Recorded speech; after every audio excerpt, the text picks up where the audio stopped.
Hello，大家好，朱 channel，今日係一年一度嘅西方情人節2月14，祝各位有情人終成眷屬。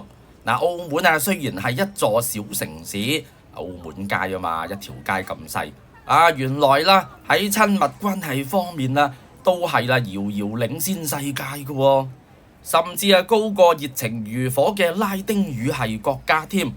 你唔信聽我講，講緊乜嘢呢？根據全球性消閒雜誌貪歐最新嘅調查結果顯示，澳門原來同波蘭第二大城市克拉科夫喺性生活頻率上並列世界第一，話澳門又做世一啦。高達67%嘅受訪者表示每星期最少有1次㗎。點樣計算法嘅呢？原來調查訪問咗全球主要城市嘅18500名都市嘅居民，訪問佢哋嘅性生活頻率，並根據回答最少每星期1次嘅當地居民比例進行排名嘅。緊隨其後嘅就係墨西哥城市瓜達拉哈拉、巴西聖保羅同歐洲小國盧森堡。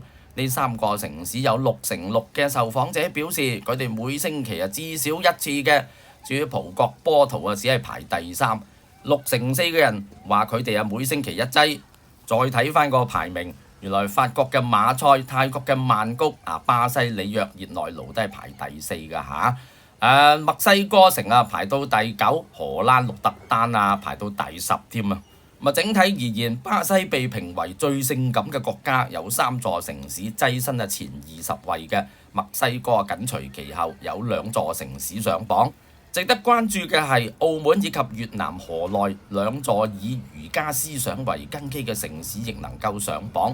相信部分原因係兩地都受到西方文化嘅影響啩。不過呢啲嘢可能都同宗教信仰或者哲學思想冇乜關係嘅。大家覺得有冇關呢？另一方面同一間雜誌社亦針對亞洲16座城市嘅調查發現，澳門人每個月大約遇到10個心儀嘅對象噃，會主動調情10次，有冇咁誇張啊？約會時數方面有近12晚都喺約會之中度過，係亞洲第一，咁犀利！哇，喺溝女都係第一嘅喎，原來澳門。當問到幾耐會有1次有機會發展戀情嘅夜生活時即係澳門再次奪冠，每月有11晚之多喎。夜性生活更高達平均每個月9.2次，有冇搞錯啊？唔怕腳軟嘅咩？